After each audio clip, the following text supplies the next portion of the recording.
এটা ছিলই না। আজ পুলিশ আধিকারিক এবং তৃণমূলের নেতারা যাচ্ছেন, বছরের পর বছর ওখানে অত্যাচারিত হয়েছে। নন্দীগ্রামে একটা গেম চেঞ্জার ছিল, এটা দেখেও বহু মানুষের প্রতিবাদের ভাষা খুঁজে পাবে। মন্তব্য বিজেপি সাংসদ দিলীপ ঘোষের। দেখো সবাই রেডি আছো? কন্ট্রোলের বাইরে চলে যাচ্ছে আস্তে আস্তে একটা জায়গা, এবং অনেকেই বলছেন যারা দীর্ঘদিনের প্রবীণ রাজনীতিবিদ তারা বলছেন একটা নন্দীগ্রাম হতে চলেছে, আমরা দেখতে চলেছি। দেখুন, যারা বলছেন কন্ট্রোলের বাইরে যাচ্ছে তারা জানেনই না ওই জায়গাটা কোনোদিন কন্ট্রোলে ছিল না। আজকে বড় বড় পুলিশ অফিসাররা যাচ্ছেন বা টিএমসির নেতারাও যাচ্ছেন। বছরের পর বছর ওখানে মানুষ অত্যাচারিত হয়েছে, মহিলারা অত্যাচারিত হয়েছেন। কেউ খোঁজ নিয়েছে কি? ওখানে ওখানে আইন কানুন কোনো দিন ছিল না। আজ মানুষের পিঠ যখন ঠেকে গেছে দেওয়ালে, সহ্যের বাইরে চলে গেছে পরিস্থিতি, তারা রাস্তায় বেরিয়ে এসে প্রতিবাদ করছে, কারণ তারা হারাবার কিছু নেই। তাকে জোর করে ঠেকানোর চেষ্টা হচ্ছে। রাজীব কুমারের মতো অফিসারে গিয়ে বলছেন আমার উপর আস্থা রাখুন, 8 দিনে করে দেবো। আরে কত 8 দিন চলে গেল, কোথায় ছিলেন আপনারা যখন দিনের পর দিন ধর্ষণ হয়েছে? থানায় গিয়ে ফিরে এসছেন, এফআইআর নেওয়া হয়নি। পঞ্চায়েত ভোটের সময় লুট করা হয়েছে, মারপিট করা হয়েছে, বাড়ি ভেঙে দেওয়া হয়েছে, ভেড়ি দখল হয়েছে, পুলিশ একটা এফআইআর নেয়নি, দূর দূর করে তাড়িয়ে দিয়েছে থানা থেকে। তখন তো কেউ খোঁজ নেয়নি। যারা আজকে নতুন নতুন সন্দেশকারীর নাম শুনছেন তারা ভাবছেন যে বিরাট কিছু হয়ে গেল। আর সন্দেশকারীর মতো এরকম বহু জায়গা আছে যেখানে এখন এই পরিস্থিতি চলছে। একটা নন্দীগ্রাম দেখতে চলেছি আমরা। নন্দীগ্রামটাও একটা গেম চেঞ্জার ছিল, তাই জানি আমরা সবাই। আমি বলছি এটা থেকে বহু মানুষ প্রেরণা নেবেন যারা অত্যাচারিত, এবং তারা প্রতিবাদ করবেন। নন্দীগ্রামের মতো পরিস্থিতি অনেক জায়গায় তৈরি হবে। তার মানে কি লোকসভার আগে Sandeshkhali is one of the game changers? Sandeshkhali একটা ফ্যাক্টর আছে, পশ্চিমবাংলায় এরকম বহু জায়গা আছে। আমার মনে হয় সাধারণ মানুষই নিজের হাতে প্রতিবাদের ভাষা আর ঝান্ডা তুলে নিচ্ছেন। কোনো পার্টিকেও তারা বিশেষ গুরুত্ব দিচ্ছেন না, কারণ বাকিদের বিরোধীদের এখানে গুরুত্ব দেওয়া হয় না। আমরা চিৎকার করেও কিছু করতে পারি না, সরকার কার কথা শোনে না, তো মানুষকে নিজের রাস্তা খুঁজে নিতে হচ্ছে। যিনি অত্যাচার করতেন তার নাম শেখ শাহজাহান, আর যারা অত্যাচারিত হতেন তারা হিন্দু। সেই জন্যই কি সন্দেশখালীতে বিজেপি ছোট বড় মাঝারি সমস্ত নেতা যেতে চাইছেন 144 ভেঙে? আপনি পশ্চিমবাংলায় এরকম বহু জেলা আছে, বহু জায়গা ব্লক আছে যেখানে এক একজন মুসলিম গুন্ডাকে নেতা বানানো হয়েছে, তার মধ্যে শাহজাহান একজন। আপনি দক্ষিণ 24 পরগনা, উত্তর 24 পরগনা যান, নদিয়া, মুর্শিদাবাদ, মালদা, দিনাজপুর, কুচবিহার পর্যন্ত সব জায়গায় একই ঘটনা। যারা সমাজবিরোধী মাফিয়া ছিল তারা নেতা হয়ে গেছে, তারা হাতে খড়ি করেছে সিপিএমের আমলে। এখন কংগ্রেসে এসে টিএমসি তাদের হাতে পুরো সত্তা, পুরো বর্ডার এলাকায় পঞ্চায়েতের সমস্ত সিট ত্রিস্তরীয় ওদের হাতে তুলে দেওয়া হয়। যারা স্মাগলার, যারা গণ্ডগোল করে, গরু পাচার, সোনা পাচার, মহিলা পাচার, ফ্যান্সি ডিল পাচার, সোনা পাচার, ড্রাগ পাচার, সব কিছুতে যুক্ত। সেখানে একটা লোক এমন নেই যে ঠিকঠাক আছে। আর তারাই টিএমসির কিংপিন, তারা পয়সা দেয়, তারা ভোট করিয়ে দেয়। সেজন্য টিএমসি পার্টিটা তাদের উপরে দাঁড়িয়ে আছে, কখনোই তাদের গায়ে হাত পড়বে না। আর এমন জায়গা সেখানে ইডি সিবিআই ফট করে কিছু করতেও পারবে না। কিন্তু মানুষ বুঝতে পেরেছে যে তাদের বাঁচতে হলে, তাদের ধর্ম সংস্কৃতি মান সম্মান রক্ষা করতে হলে রাস্তায় বেরোতে হবে, তাই তারা প্রতিবাদ করছেন। अरे भैया कहाँ हैं आप? अरे ऐप में तो 5 मिनट दिखा रहा है।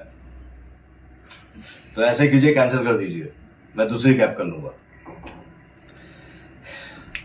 क्या बात कर रहे हैं आप? ऐप में तो 500 रुपए दिखा रहा है, आप एक्स्ट्रा क्यों मांग रहे हैं? क्या आप भी रोजाना ट्रेवल करने के लिए कैब बुक करते हैं? और क्या इसी तरह के एक्सपीरियंस का सामना करना पड़ता है आपको भी?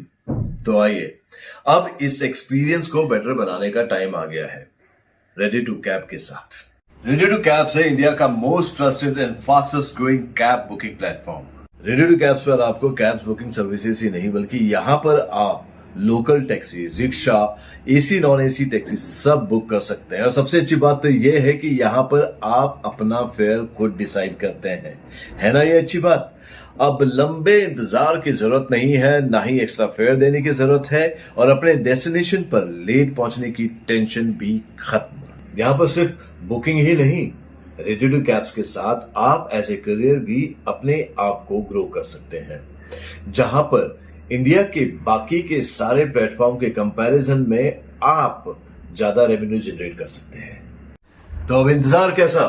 बनाओ अपने कैब बुकिंग एक्सपीरियंस को बेटर रेडी टू कैब्स के साथ। आप इस ऐप को डाउनलोड कर सकते हैं प्ले स्टोर से या फिर ऐप स्टोर से, या फिर स्क्रीन पर नीचे दिए गए नंबर पर कांटेक्ट कीजिए। मिलते हैं। একটা লঞ্চে করে সুপ্রতিম সরকারের সঙ্গে ডিজি রাজীব কুমার হঠাৎ করে 2.5 ঘন্টার জন্য পরশুদিন রাত্রে হাওয়া হয়ে গিয়েছিলেন। কোথায় গিয়েছিলেন কেউ জানে না, কি দেখতে গিয়েছিলেন তাও জানে না। কিন্তু তারপর একটা আশা জেগেছিল, সম্ভবত শেখ শাহজাহানকে লোকেট করে গেছে। কিন্তু তারপর গতকাল পুরো দিনটা গেল, কোনো কর্মপ্রবাহে কোথাও শেখ শাহজাহানকে লোকেট করার তো কিছু নেই, সবাই জানে কোথায় আছে। আমার মনে হয় শাহজাহানের সঙ্গে দেখা করতে গেছিলেন, এবং উনি কীভাবে লুকিয়ে থেকেছিলেন পুলিশের হাত থেকে, কোর্টের হাত থেকে, সিবিআই হাত থেকে, সেই ট্রেনিংটা দিতে গেছিলেন। সেজন্য শাহজাহানের গায়ে কেউ হাত দেবে না। ওনারা বলছেন ভরসা রাখুন, কোন পুলিশের উপরে ভরসা রাখবে? ধর্ষিতা মহিলাদের যারা এফআইআর নেয় না, যাদের বাড়িঘর ভেড়ি লুট হয়ে গেছে, ওখানে এসসি এসটি সমাজের বহু লোক আছেন যাদের সম্পত্তি লুট হয়ে গেছে, বিঘার পর বিঘা জমি নিয়ে জোর করে নোনা জল ঢুকিয়ে ভেড়ি তৈরি করা হয়েছে, পুলিশ কিচ্ছু শোনেনি, সেই পুলিশের উপরে কে ভরসা রাখবে? দাদা, মার্চের প্রথম সপ্তাহে 3বার রাজ্যে আসছেন প্রধানমন্ত্রী এবং কুণাল ঘোষ একটি কটাক্ষ করে বলেছেন যে বিজেপি দেশে 100 পার করতে পারবে না, সমস্যা তৈরি করতে আসছেন প্রধানমন্ত্রী পশ্চিমবঙ্গে। শুনুন, গত ইলেকশনেও ওনারা 42টা দাবি করেছিলেন, কিন্তু কোথায়? 34 থেকে 22-এ নেমেছিলেন। এবার ঘর সামলান, অন্যের দিকে তাকাতে হবে না। যা শুরু হয়েছে সন্দেশখালিতে, এরকম অনেক জায়গা খালি হয়ে যাবে টিএমসির। 22টা সিট রাখতে পারবেন না, এখন কেউ বলছে 15টা পাবে, কেউ বলছে 19টা পাবে। প্রথম সপ্তাহে 3বার রাজ্যে আসছেন প্রধানমন্ত্রী এবং কুণাল ঘোষ একটি কটাক্ষ করে বলেছেন যে বিজেপি দেশে 100 পার করতে পারবে না, সমস্যা তৈরি করতে আসছেন প্রধানমন্ত্রী পশ্চিমবঙ্গে। শুনুন, গত ইলেকশনেও ওনারা 42টা দাবি করেছিলেন, কিন্তু কোথায়? 34 থেকে 22-এ নেমেছিলেন। এবার ঘর সামলান, অন্যের দিকে তাকাতে হবে না। যা শুরু হয়েছে সন্দেশখালিতে, এরকম অনেক জায়গা খালি হয়ে যাবে টিএমসির। 22টা সিট রাখতে পারবেন না, এখন কেউ বলছে 15টা পাবে, কেউ বলছে 19টা পাবে, কেউ বলছে 12টা পাবে, আরও 1 ডজন কম হতে পারে। কেন ঘর সামলান, অন্যের দিকে তাকাবার দরকার নেই। বিজেপির মহিলা প্রতিনিধি যখন সন্দেশখালির উদ্দেশ্যে রওনা দিচ্ছে, দেখা গেল ভোজেরহাটি তাদেরকে আটকে দেওয়া হলো, লকেট চট্টোপাধ্যায়কে সোজা নিয়ে আসা হলো লালবাজার। টিএমসি এখন এত ভয় পেয়ে গেছে, প্রশাসন পুলিশ ভয় পেয়ে গেছে এই আন্দোলন দেখে, কারণ ওখানে ভিতরে সাধারণ মানুষ আন্দোলন সংগঠিত করছেন। কাল পরশু আবার যা দেখিয়েছেন ওনারা, সামান্যতম কমেননি, বরং তাদের উৎসাহ সাহস বেড়েছে। পুলিশকে ঢুকতে দিচ্ছেন না, পুলিশের লোকেরা যতই হাত জোড় করছে বা কেউ চোখ দেখাচ্ছে, তাদের কোনো ফল হবে না। এখন বাকি যারা তাদেরকে সহযোগিতা করার জন্য, তাদের সঙ্গে থাকার জন্য যাচ্ছেন, তাদেরকে রাস্তায় আটকানো হচ্ছে, কারণ এছাড়া উপায় নেই। আজকে আমরা শুরু করেছিলাম, অন্যান্য বিরোধী দলও গেছে, তার সর্বভারতীয় যত সংস্থা আছে মহিলাদের সম্মানের জন্য, এসসি এসটি শিশু, তারাও আজকে এই পরিস্থিতি দেখে নিজেরাই আসছেন। তাদেরকে এখন আটকাতেই ব্যস্ত, কিছু না কিছু লুকানোর চেষ্টা চলছে, কিন্তু সব কিছু প্রকাশ হয়ে গেছে, এটা ওনারা বুঝতে পারছেন না। মহিলাদের ওপরে অত্যাচার অস্বীকার শেখ শাহজাহান সাগরেদদের, এবার দেখা গেল মহিলার পায়ের ওপর দিয়ে পুলিশেরই গাড়ি চালিয়ে দিল, পুলিশ অস্বীকার করছে।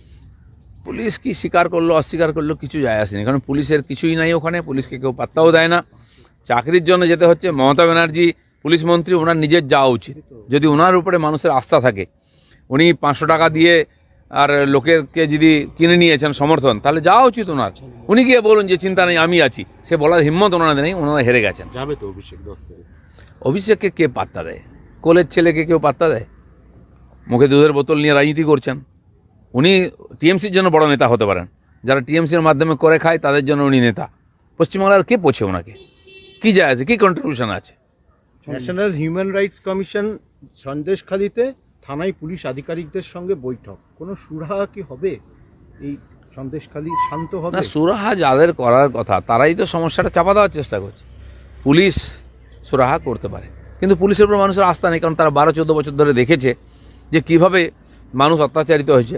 পুলিশ দাঁড়িয়ে দেখেছে বা অত্যাচারীদের সহযোগিতা করেছে, সেই জন্য সম্ভব নয়। হয় ওখানে লোককে যাতায়াত করতে দেওয়া হোক, স্বাভাবিক হয়ে যাক পরিস্থিতি। আর কী হবে, ওরা আন্দোলন করছেন দ্বীপের মধ্যে, আন্দোলনও করতে দেবেন না।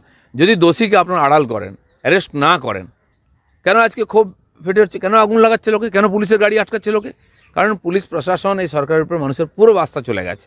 সেটা আস্থা ফিরিয়ে আনার জন্য মমতা ব্যানার্জিকেই নিজেকে ইনিশিয়েটিভ নিতে হবে, তবে হবে। উনি দাঁড়িয়ে কথা দেবেন আর কোনো কথা রাখবেন না, লোকের আন্দোলনকে ছোট করে দেখাবেন, মহিলাদের চরিত্র নিয়ে প্রশ্ন তুলবেন, তাহলে তো মানুষের ক্ষোভ কী করে কমবে? শেষ প্রশ্ন দাদা, রাজ্যে আগে যে বকেয়া, সেই বকেয়া কেন্দ্র দিক, পাশাপাশি নির্বাচনী পরাজয়ের অভিযান, যার ফলে পেট্রোল ডিজেলের দাম এবং সারের দাম বাড়িয়েছে কেন্দ্র, এমনটাই বলছে কুণাল ঘোষ, কটাক্ষ করেছে বিজেপিকে। একটা বাড়ির বাচ্চা ছেলেকেও আমরা বাজার করতে গেলে আগে হিসাব চাই, তারপরে টাকা দিই। এটা বোঝেন না টিএমসির লোকেরা? চুরি করতে করতে এই বুদ্ধিটাও লোপ পেয়ে গেছে। আগে তো হিসাব দিতে হবে। কই অন্য রাজ্যকে নিয়ে সমস্যা হয় না? এখানে সব উপর থেকে নিচে চোর, তো চোরেদেরকে কেউ বিশ্বাস করে টাকা দেয় হাতে, সব তো লুট হয়ে যাবে। পশ্চিমবাংলার মানুষের দুর্ভাগ্য, তারা এই সরকারকে চয়ন করেছেন চোরেদেরকে, যাকে কেউ বিশ্বাস করে না, তার জন্য তাদেরকেও কষ্ট পেতে হচ্ছে। দাদা নেক্সট কবে আছেন?